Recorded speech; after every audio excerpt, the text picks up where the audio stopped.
It's 2 in the morning. You're staring at your bedroom ceiling in Columbus, Ohio. Or maybe you're sitting at your kitchen table in Austin, Texas. Wherever you are, you can't sleep. Because tomorrow you have to wake up and go back to that job. The one that was supposed to mean something. The one you chose because someone told you to follow your passion. The one that looked perfect on paper but feels empty in your chest. And here's the question that's keeping you awake. Why am I so miserable doing what I thought I loved? If you've ever felt that, this video is for you. Because Cal Newport's book, So Good They Can't Ignore You, Why Skills Trump Passion in the Quest for Work You Love, destroys the biggest career lie we've ever been told and replaces it with something that actually works. Let's talk about what nobody else will. Here's what Cal Newport discovered after studying hundreds of successful careers. Follow your passion is terrible advice. Passion doesn't lead to happiness at work, skills do. Newport argues that career satisfaction comes from building rare and valuable skills, what he calls career capital, then using that capital to gain control, autonomy, and eventually a meaningful mission. The Craftsman Mindset, focused on what you can offer the world, beats the passion mindset, which focuses on what the world can offer you. Stop looking for the right job. Start becoming so good at something that opportunities find you instead. This isn't about settling. This isn't about giving up on happiness. This is about understanding the actual mechanism that creates work you love. And Newport backs it up with research, real stories, and a framework anyone can use. Whether you're a teacher in Phoenix, a software developer in Seattle, or a freelance writer working from your couch in Miami. Let's break down the 6 game-changing lessons from this book. Chapter 1. Why Passion is Dangerous. Meet Jennifer. She's 28 years old, living in Portland, Oregon. 3 years ago, she quit her job as a marketing coordinator because she wasn't passionate about spreadsheets. Everyone told her to follow her heart, so she did. She took a pay cut to work at a nonprofit focused on environmental causes, something she'd always cared about. It felt right for about 6 months. Then the reality hit. The work was repetitive. Her boss was difficult. The pay barely covered rent. And the worst part? She didn't feel more fulfilled. She felt trapped, guilty, and confused. I'm doing what I love, she told herself. Why am I still unhappy? Jennifer represents millions of Americans caught in what Cal Newport calls the passion trap. The follow your passion advice sounds inspiring. It's been repeated in graduation speeches, self-help books, and Instagram captions for decades. But Newport's research reveals a disturbing truth. Most people don't have pre-existing passions that match existing careers. In fact, a study of Canadian college students found that over 80% were passionate about hobbies like sports, music, or art. But less than 4% of jobs exist in those fields. The math doesn't work. Even worse, the passion mindset creates unrealistic expectations. It makes people think work should always feel exciting, meaningful, and fulfilling from day one. When reality doesn't match that fantasy, they quit. They job hop. They feel like failures. Newport introduces the alternative, the Craftsman Mindset. Instead of asking, what does this job offer me? You ask, what can I offer? What skills can I build? How can I become excellent at something rare and valuable? This mindset shift changes everything. The application. Here's what you can do today. Action 1. Stop asking if you're passionate about your current job. Instead, ask, what's one skill in this job I could become exceptional at? Write it down. Maybe it's writing clear emails. Maybe it's analyzing data. Maybe it's managing difficult conversations. Pick one. Action 2, commit to improving that skill deliberately for 30 days. Read one article about it. Practice it intentionally. Track your progress. Notice how mastery, not passion, starts to create satisfaction. The takeaway: passion is not found. Passion is grown through expertise, autonomy, and impact. Stop waiting to feel excited. Start building something excellent. The work you love isn't out there waiting for you. It's something you create. Have you ever quit a job because you weren't passionate, only to feel just as lost afterwards? Drop your story in the comments. Let's talk about it. Chapter 2: The Craftsman Mindset. Let's go to Nashville, Tennessee. Meet Carlos, a guitar maker. When Carlos started 13 years ago, he didn't love woodworking. He didn't wake up dreaming about luthier techniques. He just needed a job, and a small shop hired him as an apprentice. The first 2 years were brutal, sanding wood for hours, sweeping sawdust, making mistakes that cost the shop money. His hands ached, his back hurt. Some days he wanted to quit. But Carlos made a decision. He would focus on becoming excellent. He stopped thinking about whether he liked the work. Instead, he studied every technique. He watched master craftsmen. He practiced cuts 10,000 times until his hands moved instinctively. He read books about wood grain, acoustics, and finishing. Today, Carlos makes custom guitars that sell for $15,000 each. Musicians fly to Nashville just to meet him. He has a 6-month waiting list. And here's the twist. Now he loves his work deeply, passionately. But the passion came after the mastery, not before. The craftsman mindset is simple but radical. Focus relentlessly on becoming good at something rare and valuable. Newport explains that satisfaction at work comes from 3 psychological needs: autonomy, competence, and connection. You can't get autonomy without competence. You can't demand control over your schedule if you're mediocre at your job.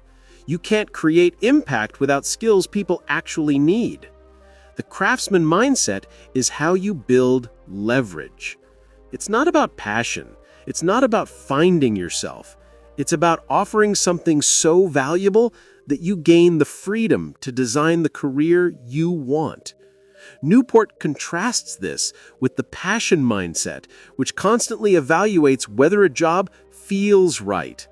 That mindset leads to chronic dissatisfaction, job hopping, and career paralysis. The craftsman mindset leads to confidence, options, and work that actually matters. The application. Action 1. Identify the career capital you're building. What skills does your current job let you develop? Make a list. Even boring jobs offer valuable skills: project management, communication, technical expertise, problem solving. Action 2. Adopt deliberate practice. Don't just go through the motions. Pick one aspect of your work and push yourself beyond your comfort zone every single day. If you're a teacher, master one new classroom technique each month. If you're in sales, record your calls and critique them. Mastery requires discomfort. The takeaway. Stop asking, "Is this job right for me?" Start asking, "Am I getting better?" The craftsman mindset isn't about settling, it's about building power. Become so good they can't ignore you. Then you get to make the rules. What's one skill you've been avoiding because it feels hard or boring, but you know it would make you more valuable? Comment below. Accountability starts here. Chapter 3. Building Career Capital. Meet Aisha, a software engineer in San Francisco. 5 years ago, Aisha graduated with a computer science degree and got hired at a mid-sized tech company. The salary was good, the perks were decent, but Aisha felt invisible. She was one of 50 developers doing the same work. She realized something crucial. If she wanted control over her career, remote work, interesting projects, higher pay, she needed leverage. She needed to become rare. So Aisha made a plan. She stopped coasting. She volunteered for the hardest projects, the ones everyone avoided because they were complex and high stakes. She learned Rust, a programming language few people knew but companies desperately needed. She contributed to open source projects on nights and weekends, building a public portfolio. It wasn't glamorous, it wasn't easy, but 2 years later, Aisha had something powerful: career capital, rare skills that companies would pay top dollar for. Today, she works remotely from Boulder, Colorado. She chooses her projects, she negotiates her terms. She has the career she designed, not because she followed her passion, but because she built something valuable first. Career capital is the currency of a great career. Newport defines it as the rare and valuable skills you accumulate. Think of it like money in a bank account. The more you have, the more you can spend on the things that matter to you: flexibility, autonomy, meaningful work, higher income. Here's the formula: rare plus valuable equals leverage. Most people have common skills. They can write emails, attend meetings, follow instructions. Those skills won't give you control. They won't give you options. But if you master something rare, advanced data analysis, persuasive storytelling, complex problem solving, specialized technical expertise, you become irreplaceable. You gain negotiating power. Newport warns against the control trap. Many people want control over their careers before they've earned it. They want to work remotely, set their own hours, or freelance, but they don't have the skills to make it sustainable. So they fail, and they blame the world instead of their lack of career capital. The rule: you must build capital before you spend it. The application: Action 1. Audit your career capital. On a scale of 1 to 10, how rare are your skills? How valuable are they in the marketplace? Be honest. If you're a 5 or below, you don't have leverage yet. That's okay. Now you know what to work on. Action 2. Identify one adjacent skill that would make you rare. If you're a graphic designer, maybe it's learning UX research. If you're a project manager, maybe it's mastering data visualization. Pick something that complements your existing skills, but few people in your field have. Spend 6 months getting good at it.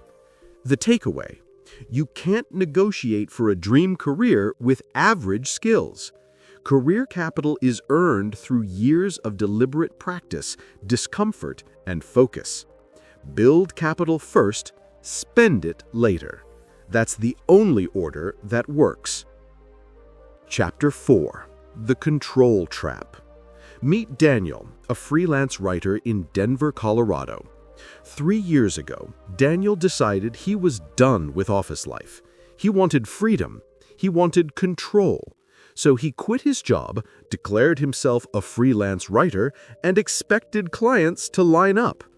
They didn't. For 6 months, Daniel struggled. He lowballed his rates to get work. He took on projects he hated. He worked 80-hour weeks just to pay rent. He had control over his schedule, sure, but he was miserable, broke, and anxious. Daniel had fallen into the control trap. He wanted autonomy before he had the career capital to sustain it. Now compare Daniel to his friend Marcus.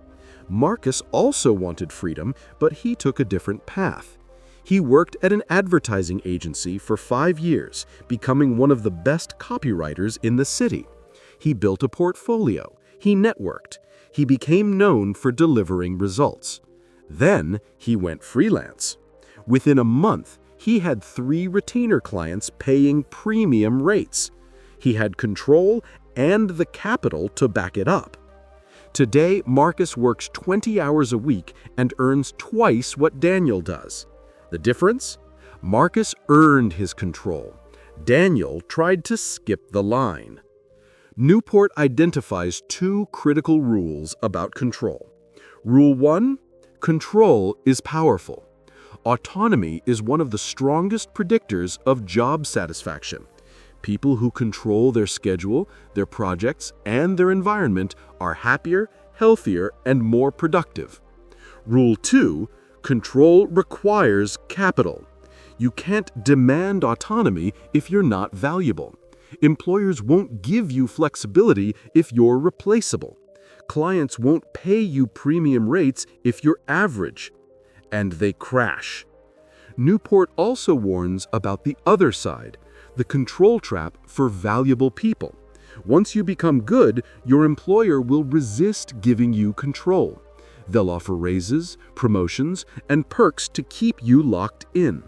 You have to recognize when you've earned the right to demand more and have the courage to walk away if they won't give it. The application. Action 1. Before making a big career move toward more control, ask, do I have the career capital to sustain this? If you want to freelance, do you have a client list? If you want to go remote, do you have a track record of independent results? If the answer is no, delay the move and build capital first. Action 2. Use the financial viability test. Newport suggests this rule: only pursue more control if there's evidence people will pay you for it. If potential clients won't commit, you're not ready. If your boss won't negotiate, you don't have leverage yet. The takeaway. Control is not a right. It's a reward for becoming valuable. Don't quit your job to find yourself. Build skills so valuable that freedom becomes inevitable. Earn your autonomy, then protect it fiercely. Have you ever tried to gain control too early and it backfired? Share your story. Let's learn from each other's mistakes. Chapter 5. Finding Your Mission. Meet Dr. Lisa Chen, an oncologist in Houston, Texas. 10 years into her career, Lisa felt stuck. She was excellent at her job. She had autonomy. She earned a great income, but something was missing. She realized she wanted her work to mean something beyond the day-to-day grind. She started researching gaps in cancer treatment for underserved communities. She noticed that low-income patients had far worse outcomes, not because of biology, but because of access to information and preventive care. So she launched a mission, a free mobile clinic that traveled to underserved neighborhoods, offering screenings and education. It wasn't easy.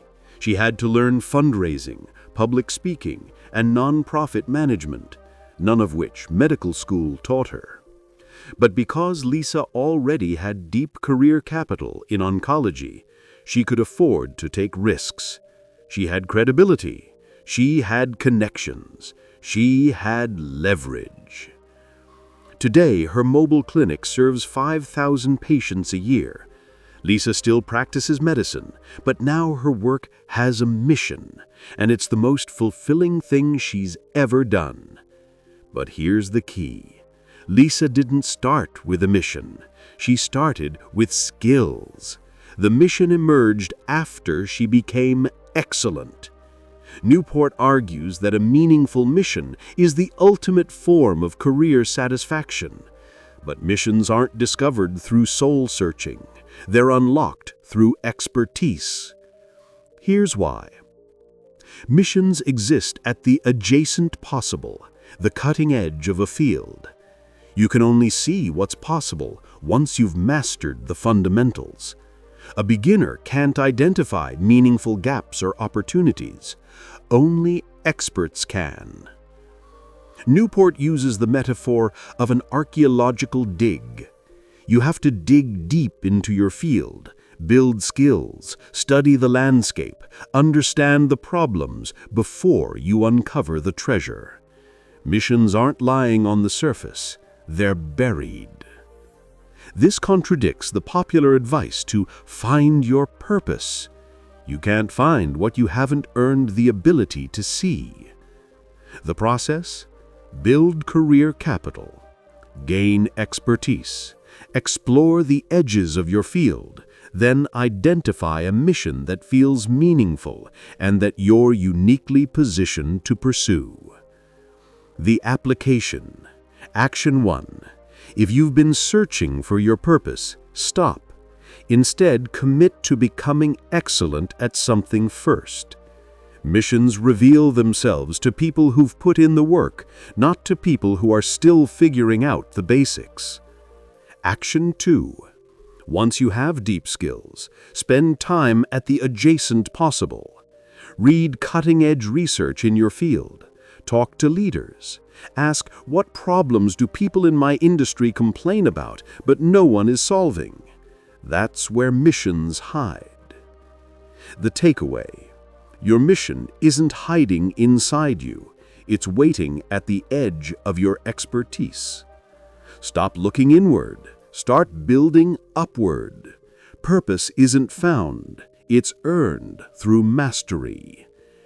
If you've been waiting to find your purpose, what skill could you master right now that might eventually lead you there?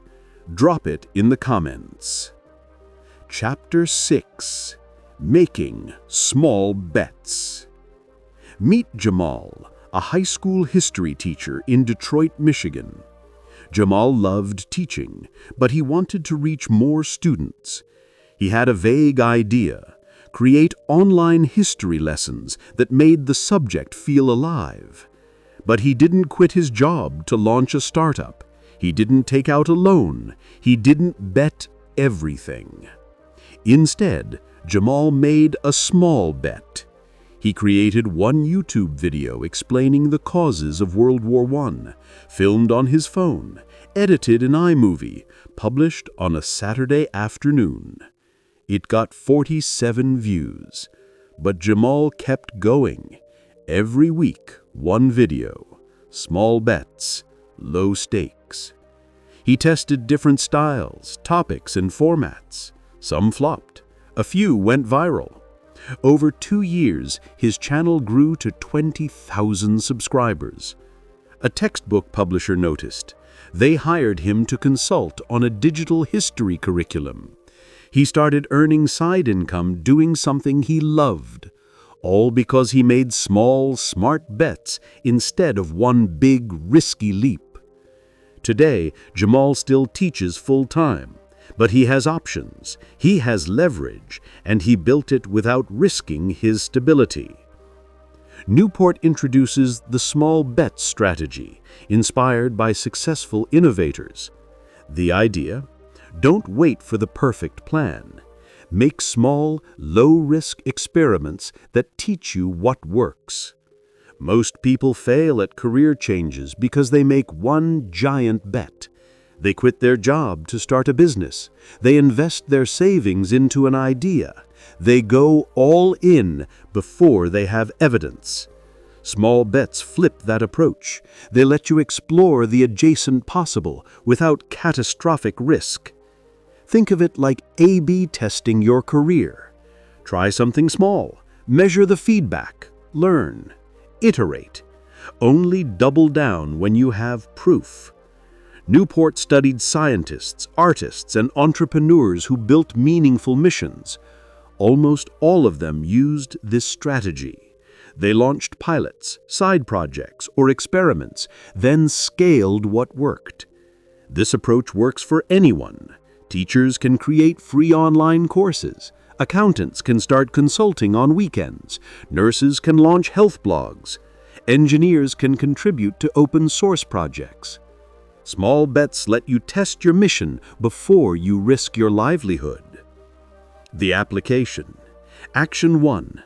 Identify one small bet you could make this month. It should require less than 10 hours and cost less than $100. Maybe it's writing one blog post. Maybe it's offering a free workshop. Maybe it's building a simple prototype. Action 2. Launch it. Don't wait for perfection. Put it out into the world and see what happens. Track the feedback. Did people engage? Did anyone pay? Did you enjoy it? Use that data to decide your next move. Takeaway: you don't need a perfect plan. You need a bias toward action. Small bets minimize risk and maximize learning. Your next career move might be hiding in a weekend project. What's one small bet you've been afraid to make? What's stopping you? Let's talk it through in the comments. Top FAQs answered. Let's tackle the most common questions people have after reading this book. FAQ 1. But what if I really don't like my job? Should I just stay miserable? No, Newport isn't saying you should stay in a toxic job forever. He's saying don't quit impulsively because you're not passionate. Instead, ask, is this job giving me the opportunity to build career capital? If yes, stay and get better. If no, look for a job where you can develop rare and valuable skills. The difference matters. Leaving because you're bored is different from leaving because the job offers no growth. One is avoidance, the other is strategic. Also consider the 3 disqualifiers. Newport says avoid jobs that have these traits. The work conflicts with your values, the job offers few opportunities to develop skills, or you're working with people you dislike. If your job checks those boxes, move on. But if it's just boring or uninspiring, you might be in the passion trap. Shift to the Craftsman Mindset first before jumping ship. Bottom line, don't run from discomfort, but don't stay in dead-end situations either. Be strategic, not emotional. FAQ 2. How long does it take to build career capital? Newport references the 10,000-hour rule popularized by Malcolm Gladwell, but he's more nuanced. It's not just about time, it's about deliberate practice. For most people, building meaningful career capital takes 3 to 7 years of focused effort. That means working at the edge of your ability, getting feedback, and improving consistently. But here's the good news. You don't need 10,000 hours before you see results. Even 6 months of deliberate practice can make you noticeably better. 2 years can make you one of the best in your local market. 5 years can make you world-class in a niche. The key is intensity. 1 year of deliberate practice beats 5 years of coasting. Start now. Track your progress. Celebrate small wins. The capital compounds faster than you think. FAQ 3. What if I'm starting over at 40? Is it too late? Absolutely not. Newport's framework works at any age.